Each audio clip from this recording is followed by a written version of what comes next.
c'est qu'on a codé un site avec Martin, dédicace à lui encore une fois. Et en fait, vous allez, depuis vos points de chaîne, donc juste en dessous de envoyer un message sur le chat, tout en bas, il y a un swag en rose. Vous cliquez dessus et vous allez sur proposer un film. Et proposer un film, pour l'instant, il a 300 000 points de chaîne, c'est pour que personne puisse l'activer. Okay. Je vais le descendre à 300 points de chaîne et vous pourrez proposer le film et automatiquement j'aurai la liste sur le site et ils vont apparaître. Du coup, c'est magnifique. Mais du coup, ce qu'on va faire vite fait avant que vous proposiez, ça vous laisse le temps de réfléchir un peu à vos idées, à aller voir sur mon Letterboxd. On va prendre tout ce vite fait dont on a parlé, on va passer vraiment 3 minutes là-dessus pendant l'émission de la Zawa et on va les classer. Parce que je vais pas me répéter, je vous invite plutôt directement à aller voir l'émission. D'ailleurs, en vrai, je vous envoie la version chapitrée parce que 7h40, bon. Du coup, voilà. Est-ce que vous êtes prêts, mesdames et messieurs? Je vais ouvrir les votes. Allez, c'est parti, on va arrêter là, parce que là, il y en a déjà beaucoup. Je ferai plusieurs salves au pire, selon le temps que ça prend. Le prochain film, et après, on décide si on continue ce concept ou si on regarde un docu, c'est L'épreuve du feu, qui a été proposé par Limite. Donc, c'est un film qui est sorti cette année, enfin l'an dernier, du coup. Qui raconte, donc je l'ai vu récemment, parce que je l'ai vu pour les trucs des Césars, là. Donc, ça raconte un mec, je sais même plus comment il s'appelle, ce mec. Woke. Ouais, attention, on verra bien. Bourgeois gaze toujours, mais bref. C'est un mec qui s'appelle Hugo et on comprend qu'il a la maison de son père ou ses grands-parents, quoi, sa famille, alors qu'il n'y a personne dedans qui est en Bretagne, je crois que c'est non, c'est pas du tout, c'est en Vendée, à Noirmoutier. Et il y a cette meuf-là devant lui, il me faut son prénom aussi, sinon ça va être une catastrophe. Ce misogyne que je suis. Queen, elle s'appelle. ça veut tout dire.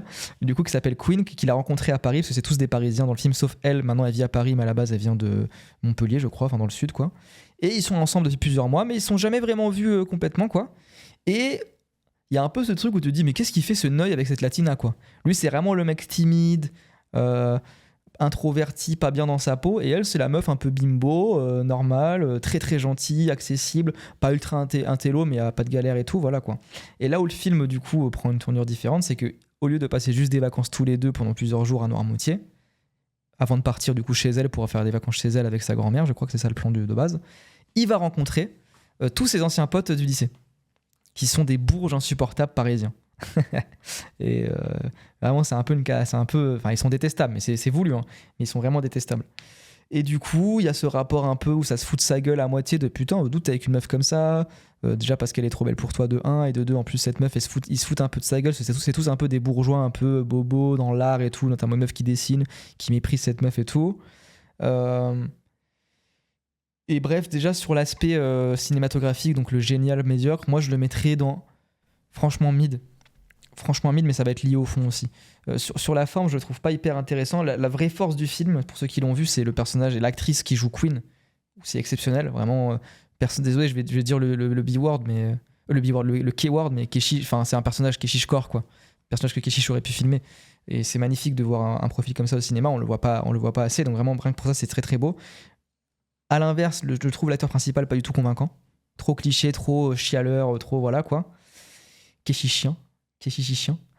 Et du coup, il y a aussi un truc où le film va dire avant de montrer. Et pour moi, ça peut pas être un bon film du coup dans ce cas-là. C'est des trucs de fainéantise, c'est des trucs de prendre les spectateurs par la main qui me plaisent pas. Donc vraiment, j'aime pas. Notamment un truc très très simple, c'est qu'on comprend que son mal-être par rapport à son corps, il vient du fait qu'il était gros avant. Il était gros au lycée. Et le truc, c'est qu'en fait, on le comprend très vite.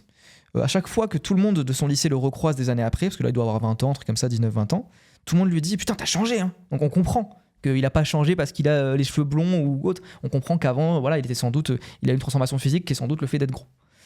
Et puis en plus, il y a un motif avant ça dans le film, on le voit très souvent faire du sport. On se dit, bon voilà, c'est quelqu'un qui a du coup, qui était gros, qui ne l'est plus et qui du coup, voilà. Sauf que il y a ça. Ça aurait pu suffire, on aurait compris ce mal-être et ça l'aurait pas appuyé, donc ça aurait été intéressant. Et malheureusement, il y a la scène vraiment cliché où ils vont faire l'amour pour la première fois dans un champ au coucher de soleil, et après il va lui dire mes cicatrices sur le torse, en fait, c'est parce qu'avant j'étais gros. Enfin, on a compris. Tu n'as pas besoin de me dire tout ça. J'en ai rien à foutre. Et du coup, sur l'aspect politique, moi je le trouve incel aussi un peu ce film. Mais incel de gauche, je vais vous dire pourquoi. Les incels de droite, ils baissent pas, ils pensent que c'est la faute des femmes. Les incels de gauche, ils baissent pas, ils savent que c'est de leur faute. Parce que ce qui va opérer au fil du film, c'est qu'il va être de plus en plus saoulé par la meuf. Il va se rendre compte que peut-être qu'il l'a idéalisée. Peut-être que voilà, il y a une scène notamment où elle mâche un chewing-gum à côté de lui, et ça devient insupportable pour lui. Chaque détail, il va vraiment, ça va l'oppresser. Finalement, il veut plus trop partir en vacances chez elle. Bah, je vais dire pourquoi, hein, c'est l'après. Et du coup, là où c'est intéressant, c'est que le mec est vraiment influençable, manipulable. Et il y a un mec, et là où ça peut être intéressant, c'est Augustin qui avait dit ça, c'est que le chef du groupe de potes du lycée, c'est vraiment celui qui a le yacht, celui qui a la maison, c'est le plus riche, quoi. Donc c'est intéressant, ça c'est vrai. En vrai, voilà, il possède les trucs, donc c'est lui qui décide. Et du coup, ce mec-là va se foutre un peu de sa gueule et va un peu faire un pari avec son pote sur est-ce qu'ils vont tenir les 4 jours, le couple du mec du Neuil et de la Latina, de Hugo et Quinn. Et du coup, intéressant peut-être. Moi, je trouve quand même vachement le film comme le mec un peu qui a subi ce traumatisme et qui se met en scène comme persécuté, quoi. Je suis désolé. Genre, t'aurais pu évincer totalement tout le côté tout le côté pari, le côté on se fout de sa gueule, il se fait manipuler, et montrer tout le truc de qu'est-ce que c'est cette relation de couple, où ils se conviennent pas vraiment, mais ils arrivent à faire avec. Au final, il finit par la perdre parce qu'il a totalement déconné. Il se fait quand même influencer par son groupe de potes parce qu'on voit qu'en termes de style, il change déjà pour la meuf, mais aussi pour eux. Donc voilà, le point d'un film, c'est l'antagoniste. Mais en fait, le fait que ce soit un antagoniste est un problème. C'est un méchant. C'est un grand méchant de cinéma. Voilà, tout simplement. Il est méchant. De A à Z. On comprend jamais ses motivations, pourquoi il est comme ça. Et même, moi, je trouve pas les bourgeois si pertinents, filmés de manière si intéressante dans ce film-là. Donc c'est pas forcément un film que j'aime bien, quoi. Donc ça va partir l'épreuve du feu, ouais, dans Mid. Et en fait, si d'un côté il y a quand même le truc un sel de gauche, donc je vais mettre là, quoi. Allez, même là, si vous voulez. Allez, ça y est. Même niveau que Licorice Pizza. Ouais, en vrai. En vrai, ouais. Ok, allez, c'est parti pour Mélancolia. Par Lars von Trier, évidemment. C'est le seul Lars von Trier que j'ai vu. Faut le savoir. Pour l'instant. Je l'ai découvert là il y a quelques mois. Vrai gifle. Je vous conseille notamment, il en parlera mieux que moi, hein, la vidéo de Pacom Thiaïman sur Mélancolia d'ailleurs, qui est exceptionnelle. Donc Mélancolia, ça raconte l'histoire de... Dans un premier temps, il y a 2 parties au film. De 2 sœurs. Donc la première, c'est celle qu'on voit là sur l'affiche, qui est jouée par Kirsten Dunst. Kirsten Dunst, c'est ça. Et qui, en gros, il y a son mariage qu'elle va totalement gâcher, en gros, parce qu'elle est malheureuse là-dedans. Mais vraiment littéralement, quoi, dès le soir du mariage. Et après, il y a une ellipse, et du coup, la grande trame du film, mais qui était là depuis le début, c'est le fait qu'il y a une planète qui va s'écraser sur Terre et qui va tuer tout le monde. Et là, on suit plus ça plutôt du côté de Claire, du coup. C'est ça ou c'est Justine? Laquelle est Justine, laquelle est Claire? Qui est jouée par Charlotte Gainsbourg, du coup. Justine, c'est Kirsten Dunst, c'est Claire, du coup, Charlotte Gainsbourg, voilà. Et du coup, là, c'est plus du côté de Charlotte Gainsbourg, qui, elle, est mariée à son mari, à son enfant. Et on est un peu plus tard. Kirsten Dunst a complètement loupé son mariage, enfin gâché son mariage, elle est en dépression, elle est pas bien du tout, et elle est hébergée par la famille de Claire. Donc c'est pour ça qu'elles se retrouvent toutes les deux ensemble. Et d'une minute à l'autre, vraiment, les gens sont au courant que la planète va pas exploser, parce que du coup, c'est ça qui est intéressant, c'est qu'il y a une manipulation des médias. Les trucs genre la NASA et tout se disent non, vous inquiétez pas, elle va s'arrêter en fait. On a des études qui montrent qu'elle va s'arrêter. La planète, elle va pas écraser la Terre, donc tout va bien. Lui, ça va être un spectacle magnifique, ne vous inquiétez pas. Et du coup, c'est intéressant parce que dans le film, c'est ce qui finit par se produire, c'est que la Terre s'approche, la planète, du coup, Mélancolia s'approche de la Terre, puis elle arrête. Elle fait je rigole, genre elle a fait une feinte, quoi. Elle voulait faire breaker la Terre, quoi. Et après, elle réarrive. Et au final, la fin du film, ça finit par s'écraser, mais du coup, je spoil mais c'est intéressant. En mode Tchernobyl, les frontières oui, bah, clairement, exactement. Vous inquiétez pas, là, les nuages vont s'arrêter aux frontières. Mais du coup, film super intéressant quand tu le mets en abîme avec Lars von Trier, en fait. C'est là que Paco Thiaïman est super fort. Du coup, je vais peut-être un peu répéter ce qu'il est dans sa vidéo, mais en fait, tu vois que Lars von Trier est un mec comme ça qui a toujours voulu gâcher dès qu'il avait des bonnes choses, notamment Mélancolia, hein, ça qui est rigolo. Mélancolia, il allait à Cannes et tout. Et qu'est-ce qu'il fait, ce salopard, à Cannes? Il fait « Je comprends Hitler ». Bon, il y a des nuances dans ce qu'il dit et tout. C'est juste un autiste complètement fou qui sait pas s'exprimer. N'empêche que le fait de dire ça comme ça, bon, ça prouve qu'il y a un truc un peu d'autosabotage et c'est intéressant dans sa filmographie. Et tu peux aussi les voir aussi comme un truc un peu féministe, hein, de rejet du modèle du mariage, qu'elle est malheureuse là-dedans, de trucs de sens de la vie, d'un côté de voir la planète, ça lui amène une sorte d'illumination, quoi, un truc un peu métaphysique, quoi. Du coup, ouais, c'est super intéressant. Et pareil, un truc un peu féministe, c'est dans la deuxième partie, le mari de Claire, du coup, qui est joué par Charlotte Gainsbourg, c'est un lâche jusqu'au bout, ce mec. C'est-à-dire que lui, c'est un mec qui s'y connaît de fou. Peut-être que c'est son métier même d'être physicien, quoi. Il s'y connaît sur les astres et tout. Puis il y a son enfant et tout, quoi. Et il est en mode non, t'inquiète pas, tout va bien se passer, ça va s'arrêter. Et à un moment donné, il comprend avant tout le monde qu'en fait tout le monde va mourir et que ça va être horrible. Et qu'est-ce qu'il fait, ce salaud? Au lieu de rester avec sa famille, il se suicide. Il se cache et il avale des médocs où il se tue, quoi. Donc vraiment la lâcheté jusqu'au bout. Et c'est ça qui est intéressant, ce film, c'est qu'il est ultra cynique quand même, quoi. Malgré tout, il est beau, je pense qu'il donne envie de vivre comme n'importe quel beau film, mais il est très cynique sur l'humanité, quoi. Et c'est ça qui est intéressant. c'est qu'il met en scène la fin de l'humanité, mais d'un côté, c'est aussi pour célébrer la vie. Ça, je suis un peu flou. Hein. Là, j'ai réfléchi en parlant, désolé, hein, j'ai rien décrit sur Mélancolia. Mais en mettant en scène la fin de la vie sur Terre, au final, il la glorifie, quoi. Il montre que film woke, car pas adultiste, carrément, bien sûr, il y a aussi un rapport à l'enfant qui est intéressant, où il est pris vraiment en compte, quoi. C'est un personnage qui existe et il est tout à fait aussi légitime que les autres. Et la dépression, bien sûr, tu le vois vraiment de manière très réaliste. Ouais, c'est vrai que c'est woke par rapport à ça. Ouais. En vrai, j'ai pas grand chose à dire sur Mélancolia, puis même visuellement, c'est magnifique. Comme toujours, un truc intéressant, c'est de filmer d'abord, dans un premier temps, pendant 40 minutes, le mariage de manière très documentaire, avec des plans un peu à la The Office, pour après dénoter complètement. Et aussi de ces trucs à l'ouverture, notamment, ces scènes qui fait souvent de peinture vivante, quoi. Filmer une peinture animée, enfin, c'est magnifique. Donc Mélancolia, moi, je le mets vraiment très très haut. Après, woke là, quoi. Hein, on n'est pas non plus face au plus gros woke de France, on est d'accord. Pater, quel film de fou. Lui, je l'ai vu vraiment il y a 10 ans, ça a été une de mes premières claques esthétiques en cinéma, de comprendre qu'on pouvait sortir de la diégèse, qu'on pouvait faire des films fiction docu. J'avais 15 ans, hein, laissez-moi tranquille. Hein. Des films fiction docu, où on met en scène le tournage dans le film, mais en même temps, on est dans le tournage, blablabla. Très très très beau film. Donc Vincent Lindon, du coup, encore lui, qui est le Premier ministre, qui est, en gros, Alain Cavalier joue le rôle d'un président de la République qui veut nommer Vincent Lindon en Premier ministre. Et ce qui est super intéressant, c'est qu'il y a constamment dans le film des trucs ultra fluides entre eux. Il y a évidemment Alain Cavalier, le président, mais il y a aussi Alain Cavalier, le réalisateur. Il y a évidemment Lindon, le Premier ministre, mais il y a aussi Lindon, l'acteur. Et le rapport entre les deux, des scènes où on voit la caméra, on voit le caméscope, c'est super intéressant. Ce truc, on sait vraiment jamais où situer. Cavalier, c'est un mec qui a fait beaucoup de journal filmé, donc il sait jouer avec les formes. Il sait jouer avec des trucs où vous sortir de la narration, créer un truc un peu expérimental. J'ai du mal à vraiment dire beaucoup de choses sur ce film. Je sais pas qui l'a proposé. J'ai mal vu, désolé, mais si tu veux en parler, n'hésite pas à en parler. Mais moi, la scène qui m'a le plus marqué dans ma vie, dans ce film, c'est une petite réplique toute simple. C'est même pas une scène. Et ça qui est super beau avec Cavalier, c'est que c'est vraiment du cinéma qui est pas pudique, mais qui s'intéresse à c'est du cinéma où il faut s'intéresser à chaque bruit, quoi. Je sais pas comment dire, mais c'est pas du cinéma qui fait pas de bruit, c'est pas du cinéma silencieux, mais c'est du cinéma humble un peu. Je sais pas comment dire, ça rend pas le film d'autant plus grandiose, hein. Ça le rend pas moins grandiose, il est exceptionnel ce film. Mais du coup, une des scènes magnifiques, je sais pas, ils sont en train de...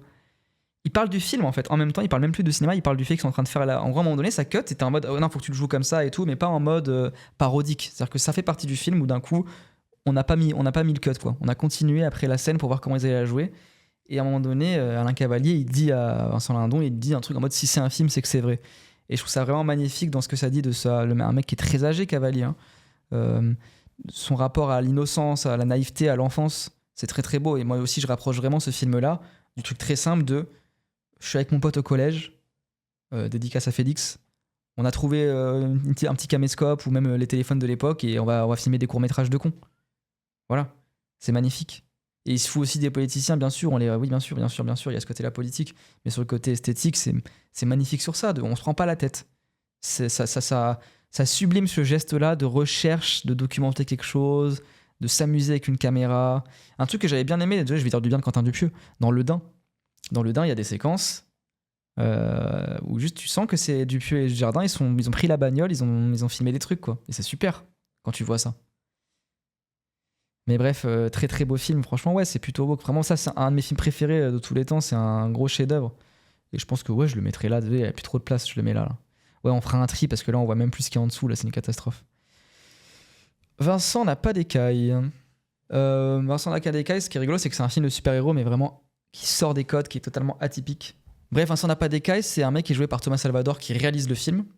Il a fait 2 films, et dans les 2, il joue l'acteur principal et il réalise. Et c'est un mec qui se découvre un truc, c'est que quand il est dans l'eau, il a une force décuplée. Et là, je vais devoir montrer des images pour vous montrer un peu comment ça se passe. C'est que là où il est trop fort, c'est qu'il va faire un film de super-héros, parce que c'en est un, c'est un mec qui a des super-pouvoirs, mais il va le faire de manière totalement sobre, totalement presque, on pourrait dire naturaliste aussi, totalement épuré. Regardez la manière dont il montre à la meuf qu'il a une force de fou. Regardez comment ça se passe. C'est dans une piscine municipale toute simple, ils se sont infiltrés, plus Zima Laponce, hein, quelle actrice, qu'est-ce qu'elle est partie foutre dans l'attachement. Et là, il est en mode, regarde, je vais te montrer.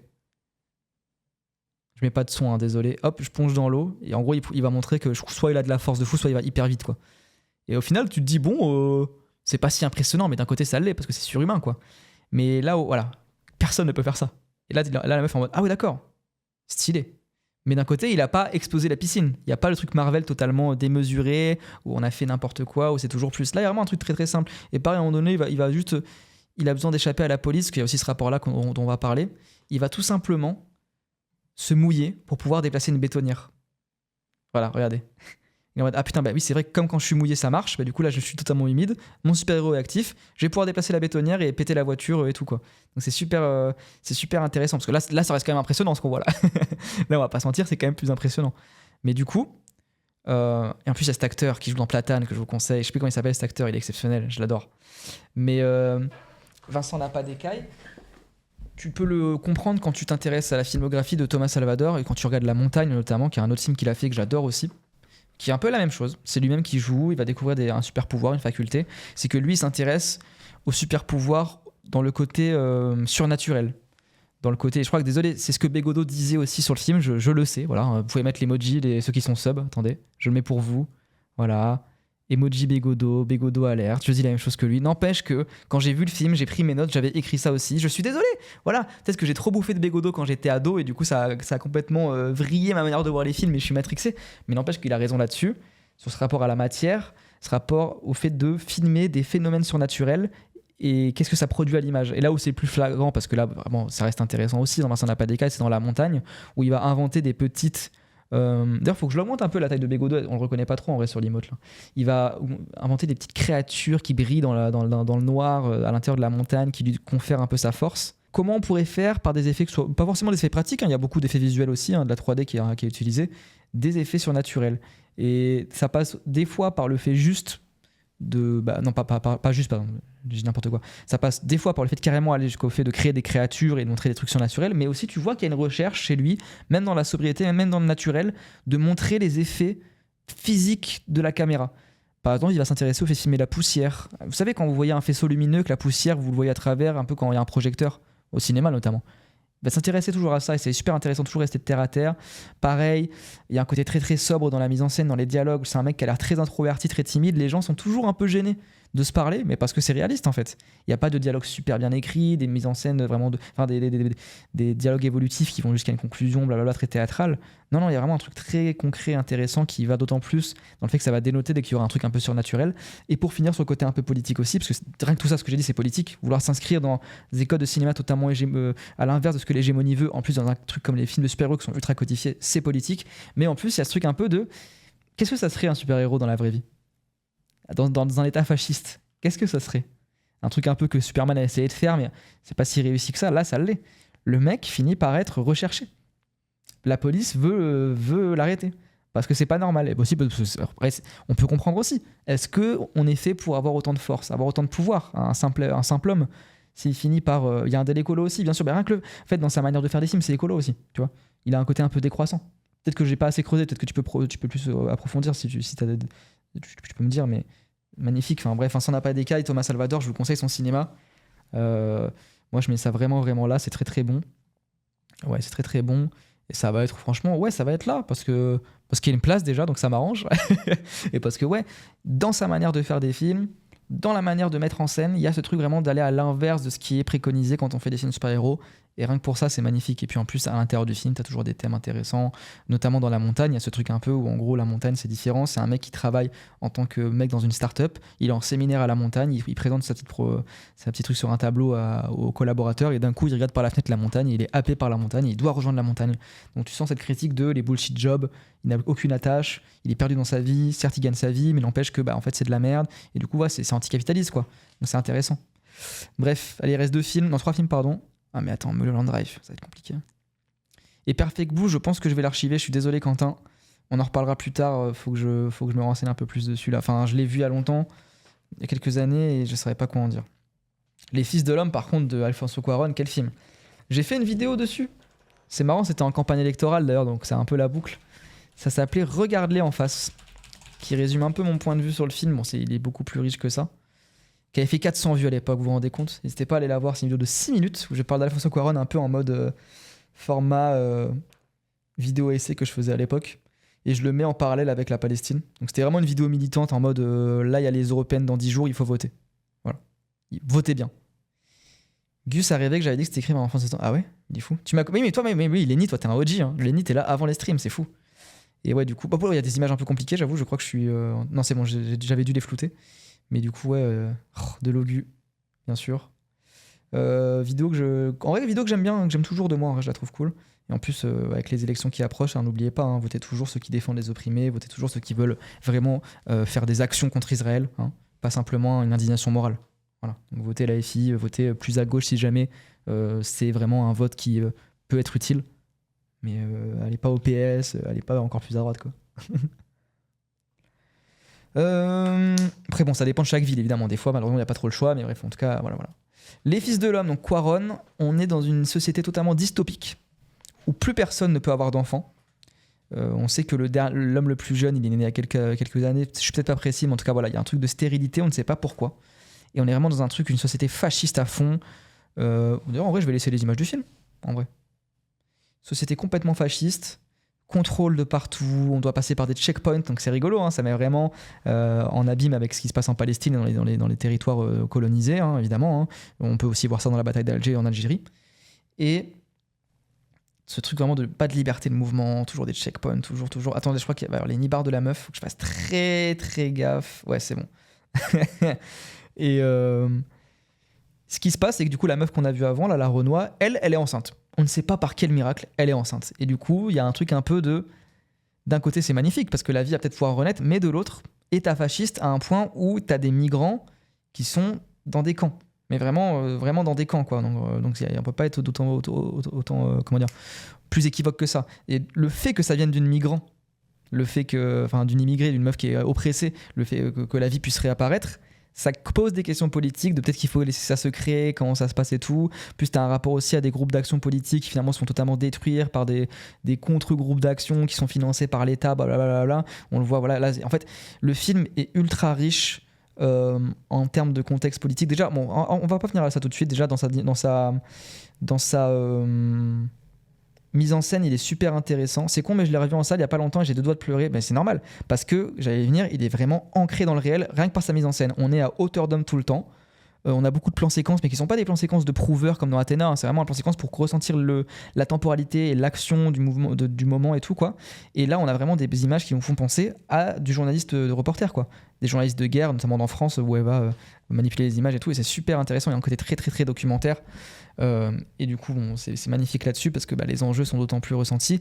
Mais là où c'est beau, pertinent, c'est le nombre de parallèles qu'on peut faire. T'as une référence à Guernica, parce qu'il y a un mec qui a le tableau Guernica chez lui. T'as une référence à la musique Train pour Hiroshima. Donc t'as vraiment tout ce contexte de guerre. Et en fait, ça peut évidemment s'adapter à la Palestine aujourd'hui. C'est ce que j'ai fait dans cette vidéo-là que je vous invite à voir.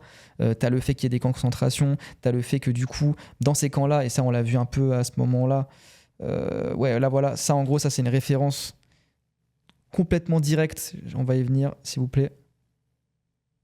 Ça là, je sais plus si ça, à quel moment c'est, non peut-être c'est un peu plus tard, mais c'est vraiment une référence aux prisons d'Abu Ghraib. Donc pour ceux qui savent pas, les prisons d'Abu Ghraib, c'est là, voilà, c'est exactement ici. Donc là on voit des gens qui sont attachés comme ça, debout. Et ça c'était ça fait un petit compas des films. Là on est sur Children of Men. D'ailleurs je vais remettre le truc.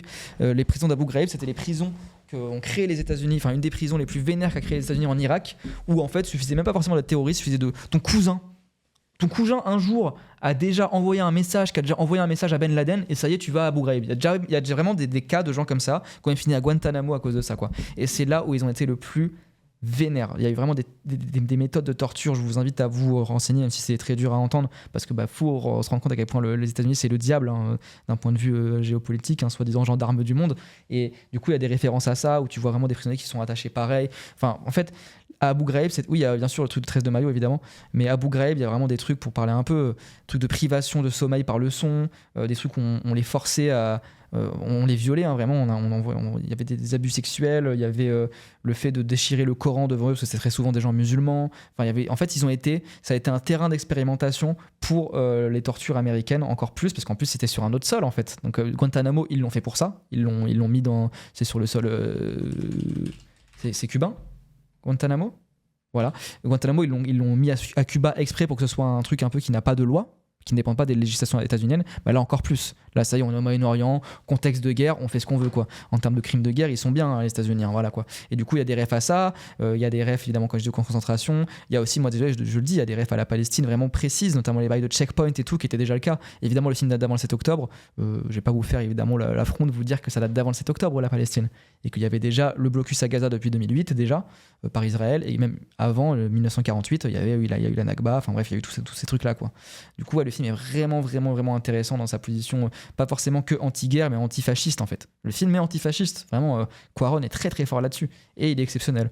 Donc, franchement, il est vraiment là, même il est vraiment là. Pour moi, c'est un film vraiment à gauche, et, par contre, on va le perdre, malheureusement. Il est très haut, quoi. Putain, j'arrive même pas à le placer. Ah bah oui, quand c'est déjà pris, je vais le mettre là, mais ça aurait été un peu plus à gauche. Voilà, il est là.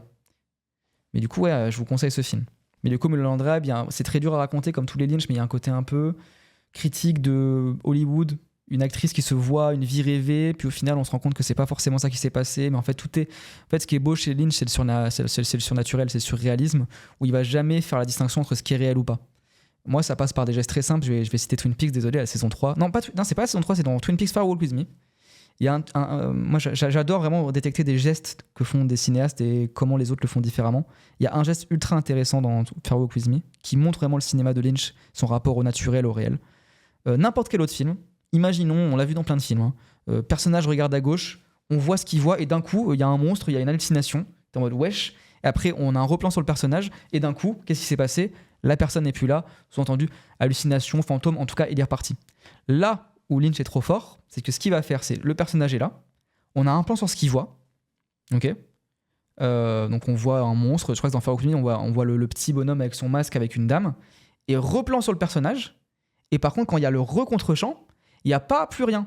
Il y a les deux personnages, du coup les monstres, on va dire, qui s'en vont en marchant. Donc ce truc toujours de flou, de toujours rendre ça flou, la frontière entre ce qui est réel, ce qui est pas réel, ce qui est un cauchemar, ce qui est la réalité, ce qui est surnaturel, ce qui l'est pas. C'est là qu'il est exceptionnel. Et dans Mulholland Drive, évidemment, bien sûr. Dans Mulholland Drive, évidemment, où tout est flou, on sait pas vraiment ce qui est un rêve, ce qui l'est pas, quelle est la vraie Rita. En plus, t'as vraiment plein de références au cinéma états-unien, au scandale d'Hollywood. Donc vraiment, c'est très très woke son rapport aux femmes. Lynch, évidemment, cette scène qui malgré tout en plus est érotique, la scène de l'entretien où elle se voit un peu forcée pour convaincre d'embrasser très langoureusement un producteur de cinéma. Évidemment que c'est une critique, bien sûr, mais d'un côté, c'est une critique tout en érotisant. Enfin, c'est intéressant. Enfin, Lynch est trop fort. Lynch est trop fort. Et moi, pour parler un peu personnel, moi, c'est le premier Lynch que j'ai vu. Il y a 10 ans à peu près, j'avais 16 ans. Et dès l'une des scènes d'ouverture, qui est la scène du dîner, pour ceux qui l'ont vu, scène du dîner, donc tu as deux personnages qui se disent des choses un peu bizarrement. L'un raconte son cauchemar à l'autre, ils sont dans un dîner, donc c'est les restaurants états-uniens. Et il raconte que son rêve, son cauchemar, il était exactement ici en train de lui parler. Et d'un coup, ils allaient à l'arrière du restaurant, il y avait une sorte de truc qui lui sautait dessus. Et le mec, évidemment, il y va, il fait on va aller voir. Et nous, on sait évidemment qu'il va se passer un truc. On sait qu'ils vont y aller et il va se passer le truc, quoi. Enfin, ils sont dans le rêve, quoi. Mais malgré tout, il arrive à surprendre. Lynch et à traumatiser. Moi, cette scène, elle m'a tourné. Rien que pour avant de parler du jumpscare, elle est magnifique dans sa construction où tout est lent,